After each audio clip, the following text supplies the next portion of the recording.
ఈరోజు అల్పపీడనం తీరం దాటుతుందా లేదా, వాయుగుండం ఉందా లేదా, ఇలాంటి వాటి గురించి చర్చించుకుందాం. వీడియో లాస్ట్ వరకు స్కిప్ చేయకుండా చూడండి. హాయ్ ఫ్రెండ్స్, మీ సుధీర్ రూపర్స్కి స్వాగతం. ఇంకా మీలో చాలామంది నా ఛానల్ని సబ్స్క్రైబ్ చేయకుండా చూస్తున్నారు.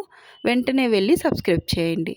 ఇక్కడ చూసుకుంటే అల్పపీడనం పాండిచ్చేరికి దగ్గరలో ఉంది. ఈరోజు తీరం దాటే అవకాశం కనిపిస్తుంది. దాని కారణంగా దక్షిణ కోస్తా ఇంకా రాయలసీమల్లో వర్షాలు అధికంగా కురిసే అవకాశాలు కనిపిస్తున్నాయి.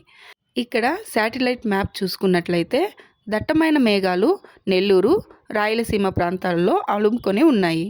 అల్పపీడనం తీరం దాటేశాక ఈరోజు రాత్రి నుంచి వర్షాలు తగ్గుముఖం పడతాయి.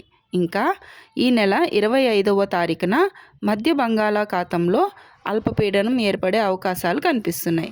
అది కూడా వాయుగుండంగా మారి మధ్య కోస్తా ఆంధ్ర వైపుగా వచ్చే అవకాశాలు ఎక్కువగా కనిపిస్తున్నాయి. దీని గురించి రాబోయే వీడియోలో తెలుసుకుందాం. ధన్యవాదాలు.